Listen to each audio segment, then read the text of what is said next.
大家好，歡迎嚟到 DSE 爆開力。咁今日咧想同大家講下喺 Elective 分入邊嘅第四課嘅，係啦。咁我點解要講呢個課題咧？就係其實好多同學喺面對呢一個 menstrual cycle 嘅 hormonal changes 嘅時候咧，其實都會遇到好大嘅困難嘅。咁我相信最大嘅困難咁一定就係面對呢一個，相信大家 textbook 有嘅 graph 啦，即係嗰四隻荷爾蒙喺唔同月經週期期間唔同時間嘅各自嘅濃度啦，同埋佢哋之間點樣互相影響嘅關係咧，其實都遇到好大嘅問題。咁所以其實我就想藉住呢個機會啦，去講解下我哋到底應該要點樣面對、點樣理解、點樣去記低呢啲唔同嘅荷爾蒙同埋佢哋之間嘅關係啦。咁首先咧，我想講下有啲乜嘢嘅 female sex hormone 先啦。當然，咁我會將佢哋歸類為兩組嘅。第一組咧就係 FSH 同埋 LH。咁呢兩隻嘅 female sex hormone 咧，都係由腦下垂體啦，即係 pituitary gland 佢所釋放出嚟嘅。咁而剩低個組當然就係 estrogen 同埋 progesterone 啦。咁樣咧，其實 estrogen 同埋 progesterone 有啲咩分別咧？雖然佢哋兩者咧其實都係喺 ovary 入邊嘅結構去所釋放嘅，但係咧 estrogen 咧除咗 yellow body 之外咧，亦都由喺排卵期之前由 developing follicle 去所釋放嘅，係啦。咁所以大家都要記得咧 estrogen 其實係時刻都釋放住啦，無論係排卵期之前、排卵期期間定係排卵期之後咧，都有唔同嘅結構，雖然都係喺 ovary 入邊嘅，去所釋放出嚟嘅。咁第二個概念我哋要理解就係咧，喺一個 menstrual cycle 期間咧，其實有三組嘅反饋機制咧，去 guide 住呢一個荷爾蒙嘅釋放嘅。其中兩款咧就係 negative 嘅 feedback 啦，一款就係一個 positive 嘅 feedback。咁第一個 negative feedback 咧就係話 between estrogen 同埋 FSH 嘅。咁樣喺即係 follicle 去 develop 嘅期間咧，佢哋就會釋放 estrogen 啦。咁而我哋話啦 still low level increasing 嘅 estrogen 咧就會 inhibit FSH 嘅 secretion from 一個 pituitary gland 嘅 before ovulation。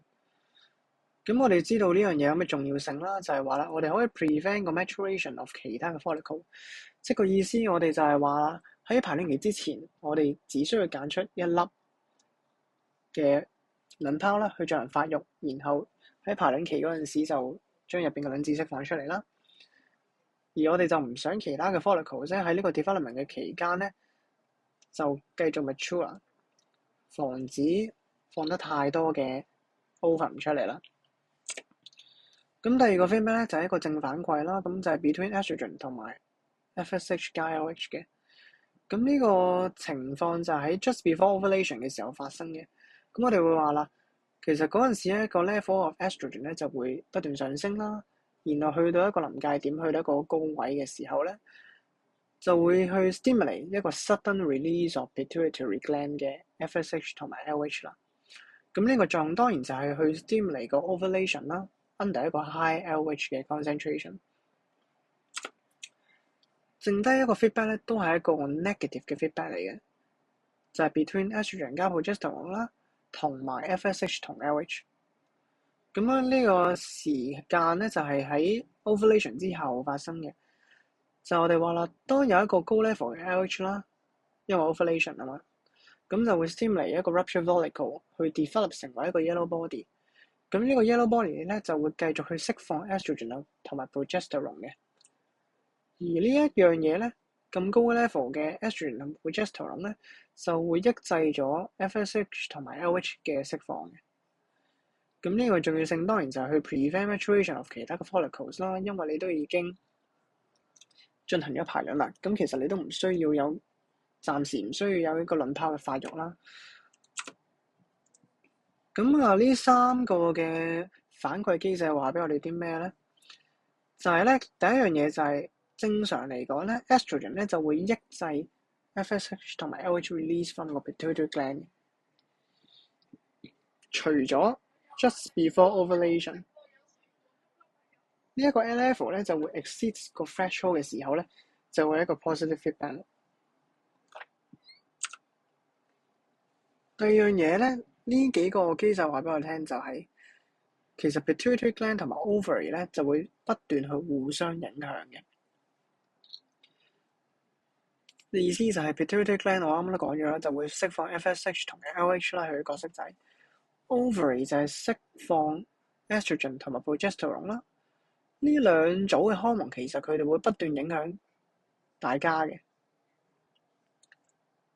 第二樣嘢咧就係其實 overall 咧 pituitary gland 同埋 ovary 咧都會 work together 咧去影響最終嘅結果就係 uterine lining 嘅 thickness 嘅。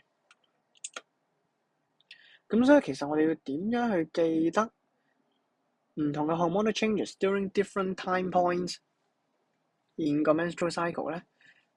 就我哋首先知道喺嗰段嘅時間，我哋需要啲乜嘢，我哋需要有乜嘢嘅發生。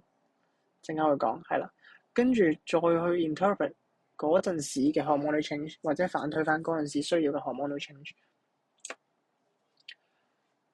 咁我哋首先講咗 ovulation 之前先啦。咁第一樣嘢當然就係一個 menstruation 啦 ，marking 一個 day one of 個 cycle。咁喺 menstruation 嘅時間咧，就係因為 yellow body 嘅 degeneration。咁點解會 degenerate 咧？就係因為正常咧，你就要喺正常你喺 ovulation 之後有 fertilization 啦。咁但係因為你冇進行到 fertilization 咧，咁所以就會 degeneration of yellow body 啦。咁呢樣嘢就會導致 estrogen 同 progesterone 嘅 level 下降。咁呢樣嘢嘅重要性就係令到 thicken 嘅 uterine lining 不能被 maintain啦，然後自然就會 shed off 啦 ，causing menstruation。咁完咗月經之後，我哋為咗要 ovulation，當然就係我哋要有一個 follicle 嘅 development 啦。咁點樣可以做到 development of follicle 咧？就係因為我哋啱啱講咗啦 estrogen 同 progesterone 嘅 level 下降嘅時候咧，令到個 inhibition on pituitary gland 嘅 FSH release 咧就 remove。咁呢樣嘢咧就會導致可以令到 pituitary gland 去釋放 FSH 啦，同一時間 stimulate follicle 嘅 development。咁除咗我哋要預備一個卵泡之外啦，我哋當然要預備個 uterine lining 啦 ，in case 我哋有 fertilization 同埋 implantation。咁呢個時候咧 ，FSH 咧就會 stimulate 個 release of estrogen 啦 from developing follicles。咁樣咧 estrogen 就可以 help thicken 個 uterine lining 啦。咁呢個就係關第一個 negative feedback 事啦。同一時間，跟住咧就係去到 ovulation 啦。咁點樣可以 trigger 到 ovulation？啱啱都講咗啦，就係透過正反饋啦。係啦，當個 estrogen level keep increasing 嘅時候咧，就會到咗一個 peak 啦，到咗一個 threshold。呢個咧就會 stimulate sudden release of pituitary gland 去釋放 FSH 同 LH， 從而去 trigger ovulation。咁樣喺 ovulation 之後，我哋要做啲，我哋要 prepare 啲咩咧？當然就係我哋要 maintain 個 uterine lining 啦。咁樣咧，一個 high level LH 咧，同一時間 stimulate rupture follicle 去 develop into 一個 yellow body。咁樣就可以 secrete estrogen 同 progesterone 啦。咁 estrogen 咧就負責 thicken uterine lining 啦，而 progesterone 就負責 maintain 個 thickness of 呢一個 uterine lining。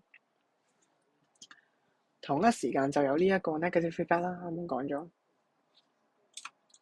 咁跟住就係 degeneration of yellow body 啦。In case 冇進行 fertilization 嘅時候，咁就係 menstruation 啦，即係個 cycle 就 repeat 咗啦。